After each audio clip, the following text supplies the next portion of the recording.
আসসালামু আলাইকুম, নাজেসরূপ garden and pets থেকে নতুন একটি ভিডিওতে সবাইকে স্বাগত জানাচ্ছি। গতকালকে রাতে খুব বৃষ্টি হয় এবং বলতে গেলে এত পরিমাণ বজ্রপাত হয়েছে, রাত 2টোর পর থেকেই শুরু হয়েছে। আর অনেক বৃষ্টিও হয়েছে। তো যাই হোক, ঘুমের ভিতরেই বজ্রপাতের শব্দ পাই এবং শুনতেছি যে মানে মুষলধারে বৃষ্টি হচ্ছে। তো সব মিলিয়ে কিন্তু আজকে একটু টেনশনেই ছিলাম। রাতে ঘুমানোর সময় চিন্তা ছিলাম, কারণ ছাদ বাগানে কিছু মাটি আমি রেডি করতে দিয়েছিলাম, আর এগুলো কালকে প্রচুর রৌদ্র ছিল, তাই কিন্তু ছাদে আমি শুকা দিয়ে রেখে গেছি। আর কালকে বিকালে আসা হয়নি, যার কারণে আমার যখন বৃষ্টি হইতেছিল তখন একদিক দিয়ে চিন্তা করতেছিলাম আমার গাছের জন্য ভালো, যেহেতু আমি গাছে পানি দিতে আসিনি, কিন্তু মাটিগুলো আমার ভিজে সব শেষ। আসলেই সকালবেলা এসে দেখি সব মাটিগুলো একেবারে ভিজা। তো যাই হোক, আবার আজকে সকাল একটু রোদ ছিল, রোদেই আবার আমি একটু মাটিগুলো একটু লেড়ে দিলাম। তো নাড়াচাড়া করে দেওয়ার কারণে ভিজাগুলো মোটামুটি একটু শুকাইছে, উপর থেকে একটু মাটি শুকনা, কিন্তু পুরো মাটিতে এখনও ভিজা, কিন্তু আবার আকাশটা মেঘলা হয়ে গেছে। যাই হোক, কাটিমন আম, ওই যে একটা আম মাশাল্লাহ পেকে আছে।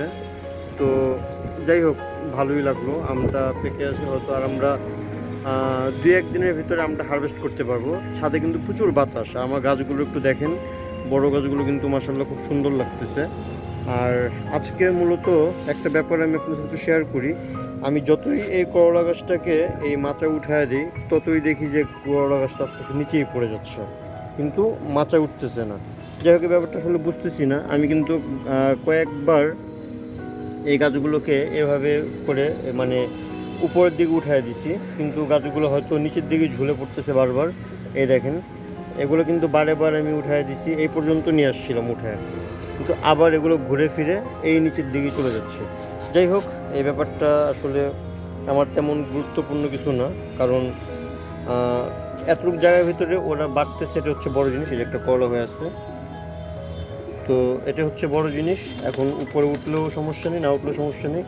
হয়তো উঠলে একটু ওরা স্পেস পেত, আসলে স্পেস যে পাবে না তা না, স্পেস কিন্তু এখনও পাচ্ছে ওরা।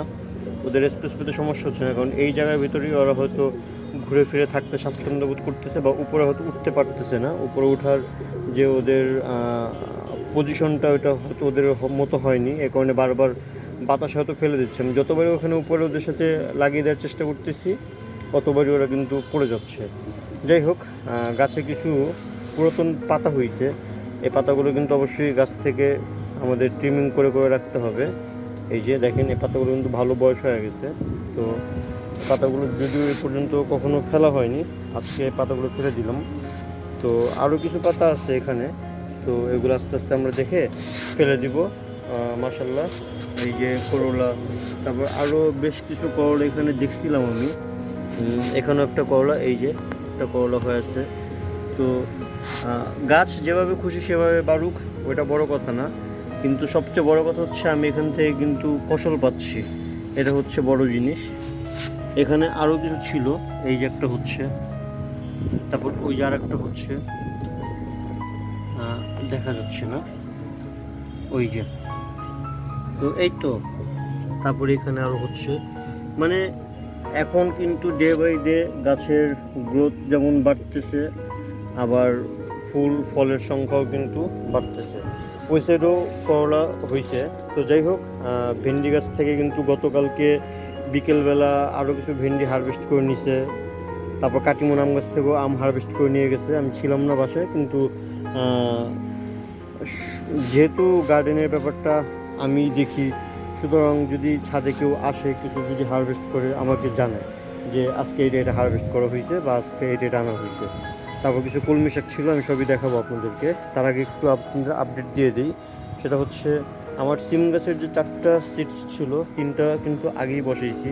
এখানে একটা, তারপরে এখানে একটা, আর এখানে একটা। এগুলো কিন্তু মাশাআল্লাহ ভালোভাবে গ্রোথ নেওয়া শুরু হয়েছে এবং পাতাও কিন্তু অলরেডি ছাড়া শুরু হয়েছে।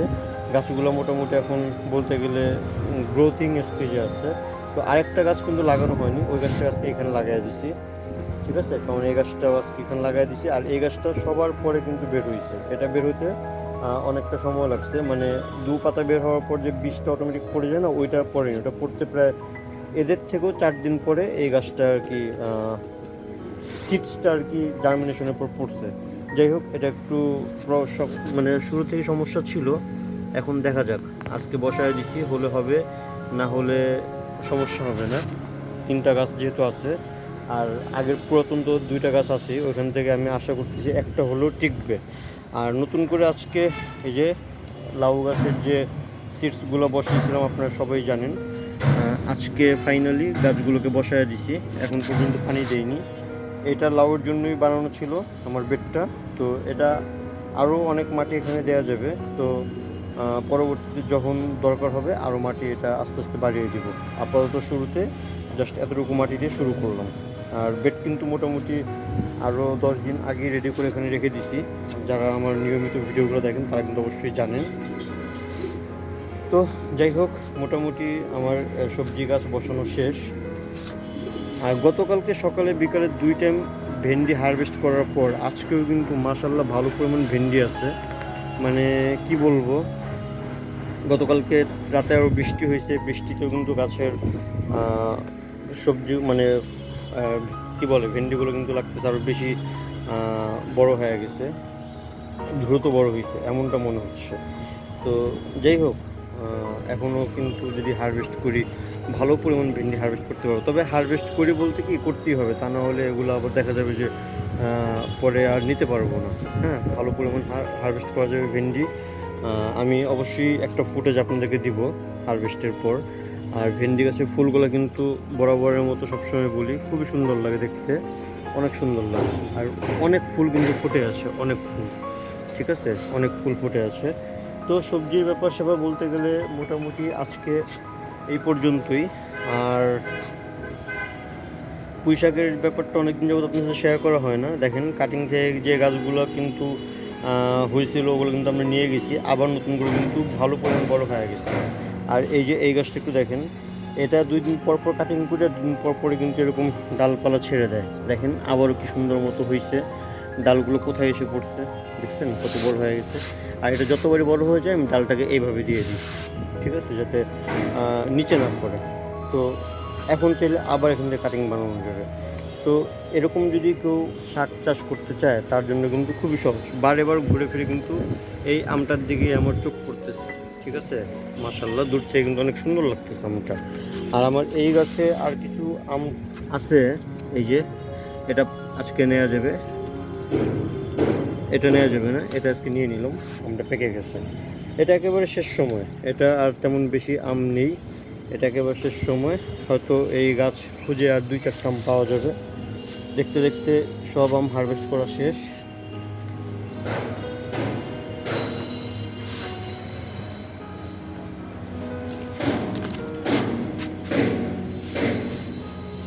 আর কিছু আম এখানে দেখলাম, এই যে। তো যাই হোক, এগুলা হারভেস্টের উপযোগী না। নতুন যে কলমি শাকগুলো বসানো হয়েছে ওগুলো কিন্তু মোটামুটি বড় হয়েছে। এখানে খুব কম পরিমাণে শাক আছে। তো যাই হোক, হলেই হবে, এত বেশি দরকার হবে না, যা আছে তাই এনাফ। যদি এগুলোই বড় হয় ঠিকঠাক মতো অনেক হবে, অনেক। আর বাকি শাকগুলো তো এখানে আছি। গতকাল এখান থেকে প্রচুর পরিমাণ শাক হারভেস্ট করা হয়েছে, প্রতিটা ক্যারেট থেকে শাক নেওয়া হয়েছে। বিশেষ করে আমার যে এই যে একটা ক্যারেটে শাক বসানো ছিল, যেটা আমি কি বলে শুরু থেকেই কিন্তু আপনাদেরকে দেখিয়ে আসছিলাম, সবার পরে কিন্তু এই ক্যারেটে আমার শাক বসানো হয়েছে। এইটার গতকালকে ফার্স্ট টাইম হারভেস্ট করা হয়েছে, ঠিক আছে। তো মোটামুটি সবজির ক্ষেত্রে এই পর্যন্তই। আর আমার যে এখানে লাস্টে ভিডিওতে আমি বলছিলাম যেটা আমার একটা কি বলে এটাকে শসা গাছ, তো এই যে শসা গাছ কিন্তু মোটামুটি এখন বলতে গেলে ফল হচ্ছে, মানে সবজি হচ্ছে, আর প্রচুর পরিমাণ ফুলেও দেখতেছি আমরা। তো এখন পর্যন্ত কিন্তু কোনো শসা ওরকম বড় হয়নি। আর গাছ কিন্তু মাশাআল্লাহ ভালো গ্রোথ নিছে, এবং এটাকে যেহেতু কোনো মাচা করে দেওয়া হয়নি, দেখেন কই এসে পড়ছে, ওইও নিজের মতো করেই বাড়তেছে। আমি আর এটাকে নতুন কোনো মাচা করে দিইনি, কারণ আমি তো এই গাছের জন্য প্রিপেয়ার ছিলাম না। আর প্রিপেয়ার থাকলে অবশ্যই আমি ওরকম শেড করে দিতাম, কারণ আমার এখানে এখন হিউজ পরিমাণ শেড আছে। তো যাই হোক, এই গাছগুলো একটু বড় হোক, বড় হওয়ার পর যদি সম্ভব হয় আমি ওই জায়গাটাতে উঠিয়ে দেব। আর সবজি গাছের আপডেট বলতে এই পর্যন্তই। কাটিমন আমের কথা যদি বলি তাহলে এই যে ভালোই আম, সবগুলোই আম কিন্তু কালার এসে পড়ছে পাকার মতো। এই দেখেন সব আমগুলো আমার মনে হয় যে খুব শীঘ্রই পেকে যাবে, আর সবগুলোই হয়তো খুব কম সময়। দূর থেকে আমরা বারবার এই আমটাই দেখতেছিলাম, এই আমটা কিন্তু খুব সুন্দর মতো দূর থেকে ফুটেছিল পাকা আমটা। তো এটাকে আমরা আজকে হারভেস্ট করবো না, এটাকে আরও পরে হারভেস্ট করব। আর এই যে আমার নাগামরিচ, যদিও সবসময় দেখানো হয় না, মাশাল্লাহ ভালো পরিমাণ গ্রোথ নিছে। আর সেকেন্ড টাইম যেটা বসিয়েছিলাম একই সময়ের চারা, এটাও কিন্তু এখন মাশাল্লাহ ভালোই বড় হয়েছে। তবে যেটা সবচেয়ে বেশি বড় হয়েছে এটা কিন্তু অলরেডি এই যে ফুল আসা শুরু হয়েছে, এখন অপেক্ষায় আছি সুন্দর মতো ফল পেলেই চলে। প্রতি ব্রাঞ্চে কাটিংয়ের পর কিন্তু ভালো পরিমাণ শাখা প্রশাখা হয়েছে, এবং এখন কিন্তু প্রতিটা শাখায় ভালো পরিমাণ ফুলও আসতেছে। এখানে আমার বেগুন গাছ যে বসানো হয়েছিল, বেগুন গাছগুলো কিন্তু গ্রোথ ভালো হয়েছে। ফুল এ পর্যন্ত 2টা গাছে ফুটছে, কিন্তু কোনো ফল দাঁড়ায়নি। যাক, সময় হোক আরও, পরবর্তীতে হয়তো এটা হবে আশা করতেছি। আর এই আম গাছগুলো দেখানো কিছু নেই, এগুলো যেহেতু বছর একবারে বড় গাছ, এখন বলতে গেলে আর দেখাই না। আর এই যে কালকে মাটির কথা যেগুলো বলছিলাম, এখন আবার একটু রোদ ওঠার কারণে মাটিগুলো কিন্তু একটু শুকোচ্ছে। আর আপনারা সবাই জানেন আমি কিন্তু অলওয়েজ মাটি প্রসেসিং করতেছি, আর এই মাটিতে আমি গাছ বসাচ্ছি। ঠিক আছে, এই মাটিতে গাছ বসাচ্ছি কারণ আমার ছাদে প্রচুর গাছ, এই গাছের জন্য আমার প্রচুর পরিমাণ মাটি দরকার। তাই আমি এখন এখান থেকে সমপরিমাণ গোবর সার এবং মাটি, এখানে যদি 2 বস্তা গোবর সার থাকে 2 বস্তা মাটি আছে, 50-50 রেশিওতে আমি গাছগুলো বসাচ্ছি। আর মাটিগুলো সব মানে রিপেয়ার করছি, মানে কী বলে নতুন করে আর কি দিচ্ছি। আর এই যে আমার আম গাছে কিন্তু প্রচুর পরিমাণ এখন নতুন নতুন ব্রাঞ্চ ছাড়তেছে। এটা আমাকে বলে দিছিল কাটিমন আম গাছ, এখন আমি আসলে জানি না এটা কাটিমন আম গাছ কিনা। দেখেন প্রতিটা ব্রাঞ্চে কিন্তু নতুন নতুন আম গাছের কুশি ছাড়তেছে। কিন্তু এখন সবচেয়ে বড় ব্যাপার হচ্ছে এই পেঁপে গাছের জন্য কিন্তু আম গাছটাকে দেখা যাচ্ছে না। কিছুদিন আগে পেঁপে গাছটা আমি কাটিং করে দিছি, পরে আম গাছ কিন্তু দেখা গেছে। আবার কিন্তু পেঁপে গাছের এই যে পাতাগুলো খুব বড় হয়ে গেছে, এই পাতাগুলো কাটতেও আমার খুব খারাপ লাগে, কারণ গাছটা সৌন্দর্য হচ্ছে পাতা। দেখেন কিছুদিন আগে আমি যে গাছটাকে হালকা করে দিয়েছিলাম, ওই ভিডিওর সাথে যদি আজকের ভিডিও মানে আপনাদের একটু মিলায় দেখেন তাহলে বুঝবেন এই সামনের পাতাগুলো কিন্তু ছিল না, এই রিসেন্টলি সামনের পাতাগুলো হয়েছে। যাই হোক, আমি সামনের পাতাগুলো আবারও কেটে দিব, যাতে আম গাছটা একটু কি বলে সূর্যের আলো বা একটু ফ্রিভাবে থাকতে পারে। আর এই গাছটা আপনারা প্রশ্ন করতে পারেন যে ভাই এই গাছটার উপর এই গাছটা আবার কেন বসালেন। আসলে এই ব্যাপারে অনেকবার বিরত বলা হয়েছে, জাস্ট একটা চারা নিয়ে আসছিলাম, বসানোর স্পেস পাইনি, এখানে বসায় দিছি দেখার জন্য হয় কি না। কিন্তু গাছটা যত সুন্দর মাশাআল্লাহ গ্রোথ নেবে এটা বুঝতে পারিনি, তাহলে অবশ্যই আমি হয়তো কোনো একটা আলাদা ক্যারেট অথবা বস্তা রেডি করে গাছটা বসাতাম। যাই হোক, আম গাছটা আমার এখানে পার্মানেন্টলি থাকবে, পেঁপে গাছ থাকবে না, তো ওই হিসাবে তেমন সমস্যা হবে না। ভালো পরিমাণ ফুল হয়েছে, দেখতে খুব সুন্দর লাগতেছে। এখন দেখার বিষয় হচ্ছে এই গাছে ফল দাঁড়ায় কিনা, পেঁপে হয় কিনা, সেটাই হচ্ছে দেখার বিষয়। এই কাজটা কখনোই করবেন না। কালকে আমি আপনাদেরকে একটু আগে বলছি, বিকালে মানে আমি বাসায় ছিলাম না, তো হয়তো কিচেন ওয়েস্টে যা জুম ছিল আমি যেভাবে প্রসেসিং করি ওইভাবে তারা আবার জানে না, তো বুয়াকে পাঠানো হয়েছে। বুয়া আবার এগুলাকে ডাইরেক্ট এসে টবের ভিতরে মানে কি বলে ডাইরেক্ট বড় গাছের গোড়ায় দিয়ে গেছে। এভাবে দেওয়া ঠিক না, বড় গাছের যদিও তেমন সমস্যা হয় না, কিন্তু ছোটো গাছ হলে গাছগুলো কিন্তু মারা যাবে। আর এটাকে দিলেও অবশ্যই গাছের এখান থেকে অনেকটা ফাঁকা করে গাছের যে গোড়াটা ক্লিয়ার রেখে তারপর দিতে হয়। আর ওই ক্ষেত্রে মালচিংয়ের কাজটাও করে, গাছে এখান থেকে কিছু পরিমাণ খাবারও পায়। তবে এগুলো পচনশীল, যত পচবে ততই তাদের গাছের মাটির জন্য এবং গাছের জন্য খাবারের গুণগান বা গুণমান বৃদ্ধি পাবে, তো নতুন অবস্থাগুলো পায় না। এখানে পুরো কাজটি ভুল প্রসেসিং করা হয়েছে। তো যাই হোক, এগুলোকে পরে আবার আমি ঠিক করে দিব। বড় গাছ যেহেতু সেহেতু অতটা সমস্যা হবে না, কিন্তু এটা একটা মানে বলতে গেলে রং ওয়ে, এটা না করেই ভালো।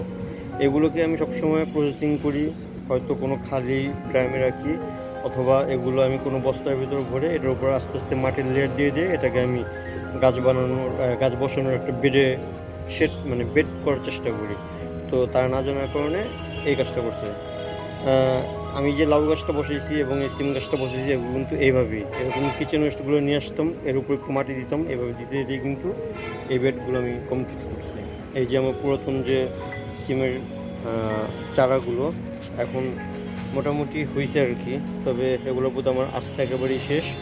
এগুলো পাতা হচ্ছে আর নষ্ট হচ্ছে, আবারও কিন্তু পাতা নষ্ট হইতেছে। তো যাই হোক, এগুলো দেখা যাক। এগুলোকে আজকে আমি আবার কীটনাশক স্প্রে করে দিব। পেঁপে গাছটা আমার এটা মাঝখানে যেভাবে গ্রোথ নিছিল, এখন কিন্তু গ্রোথের অবস্থা খুবই খারাপ। ফুল আছে, গাছ জীবিত আছে, কিন্তু গাছের গ্রোথ কিন্তু কমে গেছে। গাছ কিন্তু এটা অনেক ছোটো এখন। এটার তুলনায় কিন্তু এই গাছটা মাশাআল্লাহ ভালো বড় হয়ে গেছে। আর এই গাছটা এখন একেবারে ছোট, বলতে গেলে এটা এখন পর্যন্ত 3 ফিট হাইট, আর ওইটা তো প্রায় 6 ফিটের উপরে চলে গেছে। তো যাই হোক, এটা এখানে আসতে থাকুক, এটা যে কোনো সময় কেটে ফেলা যাবে। দেখা যাক এখানে ফল হয় কি না, হয়তো এটা আস্তে আস্তে হতেও পারে। আর লতানো যে গাছটা ছিল মিষ্টি কুমড়া, এটা কিন্তু প্রচুর পরিমাণ দেখেন ফুল আসতেছে। এখন এখনও স্ত্রী ফুল পুরুষ ফুল এখনও বোঝা যাচ্ছে না, সবগুলো পুরুষ ফুলের মতোই লাগতেছে। যদিও আমি কিন্তু গাছ কাটিং করে দিয়েছি অলরেডি, 2G কাটিং করছি, 3G কাটিং করছি। তো আমি যতটুকু জানি 2G 3G কাটিং করার পর কিন্তু ফুল স্ত্রী ফুল আসার সংখ্যা বাড়ে, এবং স্ত্রী ফুল যদি আসে তাহলে পুরুষ ফুল দিয়ে যদি হাত পরাগণ করা হয় তাহলে কিন্তু ফল আসে। কিন্তু এখন পর্যন্ত আমি তেমন কোনো আশানুরূপভাবে স্ত্রী ফুলের দেখা পাচ্ছি না। তবে আমি এটা সবসময় খেয়াল রাখতেছি যে স্ত্রী ফুল যদি আসে তাহলে পুরুষ ফুল তো অভাব হবে না। যেমন ওই যে একটা ফুল দেখা যাচ্ছে বড়, তো এটা মনে হয় পুরুষ ফুল হতে পারে। তো যাই হোক, স্ত্রী ফুল পুরুষ ফুলের পার্থক্য বোঝা যায়। আমি যতটুকু আর কি দেখছি বা এই ব্যাপারে জানার চেষ্টা করছি, আমি এখন এই ব্যাপারটা মোটামুটি বুঝি। তো ওইভাবেই আমি আর কি কাজটাকে করব, বা এটাকে দিয়ে আমি একটা বলতে গেলে পরীক্ষামূলকভাবে একটা আমি নিজে প্র্যাকটিস করব। কারণ আমি যেহেতু লতানো গাছ আরও করতেছি, তো লতানো গাছের প্রসেসিং মোটামুটি সব গাছগুলো একই। এখানে প্যারা গাছের ক্ষেত্রে কিছু প্যারা কিন্তু হারভেস্টের কথা বলছিলাম, তার ভিতরে হারভেস্ট অলরেডি 2-3টা প্যারা করছে, আপনারা দেখছেন। এটাকেও করার কথা বলছি, কিন্তু এটা করবো না, এখনও এটা তেমন পাকেনি। এটাও কিন্তু অনেকটা দেখতে লাগতেছে যে হলুদ হয়ে আসছে, কিন্তু এটাও পাকেনি। এটাও কিন্তু এখন পর্যন্ত বলতে গেলে শক্তই আছে, পাকলে এগুলো বুঝেই যায়। কিন্তু কালারটা কেন জানি চেঞ্জ হয়ে গেছে, সম্ভবত বেশি রোদের কারণে। তবে খুব শীঘ্রই পেকে যাবে। আর আমরা গাছে কিন্তু মাশাআল্লাহ ভালো পরিমাণ আমরা, এটা প্রতিদিন আপনাকে দেখাই, কিন্তু দেখানোর কিছু নাই। প্লাস এই যে আমরা কিন্তু বড় হচ্ছে, গাছগুলো সব ভিজা আছে। কিন্তু সব কথার এক কথা হচ্ছে এই যে এই সব গাছ ভিজা, কিন্তু আজকে সকালবেলা এসে দেখতেছি এই গাছের একেবারে পানি নেই, শক্ত হয়ে আছে মাটি। প্লাস এই গাছ পুরো লেতিয়ে গেছে, ঠিক আছে। আর সবচেয়ে বড় কথা, আমার বোতলে পানি ছিল না, এই জন্য পরে আমি আবার কিন্তু এসে সকালবেলা পানি দিয়ে দিই। পানি দেওয়ার পর কিন্তু গাছটা আবার মোটামুটি এই যে ঠিক হয়েছে। তো এইখানে আর কি বলবো, সাজনা গাছ মাশাআল্লাহ ভালো পরিমাণ বড় হয়ে গেছে। আর সাজনা গাছ কিন্তু এখন আমার পাখির জন্য দরকার। পাতা আমি একদিন পর পরই সাজনা গাছের পাখিকে দিয়ে থাকি। তো এটা এখন বলতে গেলে মানে আমার জন্য জরুরি একটা গাছ, ঠিক আছে। আর সাজনা পাতা তো অনেক উপকারী একটা পাতা। এটাকে মানে মানুষের জন্যও ভালো, পাখির জন্য, পশুর জন্য, সব কিছুর জন্যই ভালো। আর এটাকে তো এখন সুপার ফুড বলা হয়, তা আপনারা এটা সবাই জানেন। আমার কিন্তু বড়ই গাছে প্রচুর পরিমাণ ফুল আসছে, সব ফুলগুলো ফুটে গেছে। আর ওই গাছের সামনে গেলে কিন্তু খুব সুন্দর লাগে এখন দেখতে। যদিও উপরের ছাদে তেমন যাওয়া হয় না, আর যেহেতু কালকে বৃষ্টি হয়েছে এই জন্য আর এখন যে লাভ নেই। তো নিচ থেকে আপনাদের একটু দেখাই, যখন যাব তখন তো অবশ্যই আপনাদের শ্যুট করে দেখাবো। মাশাআল্লাহ গাছে কিন্তু প্রচুর পরিমাণ ফুল ফুটছে। আশা করি খুব শীঘ্রই আমরা এখান থেকে ফলও পাবো। আমি কিন্তু এই রুমে আসার পর ওদেরকে সবসময় একটা সাউন্ড দিয়ে ওদের সাথে মানে দেখা করি। সেই সাউন্ডটা হচ্ছে, আর আজকে আমি সকালবেলা আসার পর দেখতেছি আমার সেম এই বাঁশির আওয়াজটা ওরা কপি করছে। ওদের ভিতর যে কেউ একজন মানে এই আওয়াজটা দিচ্ছে। সকাল থেকে অনেকবার খেয়াল করছি, কিন্তু এখন আমি ভিডিও শ্যুট করার জন্য ওকে আমি স্পেসিফিকভাবে ভিডিও করতে চাচ্ছি, কিন্তু ওই এখন আর সাউন্ডটা দিচ্ছে না, ওই সেম কপি দিচ্ছে সাউন্ডের, কিন্তু এখন আর করতেছে না। তো যাই হোক, মাশাআল্লাহ জিনিসটা দেখে আমার খুব ভালো লাগছে। আমি কিন্তু ওদেরকে নিম গাছের ডাল দিয়ে দিছি, ডালটাকে ফেলে দিছে।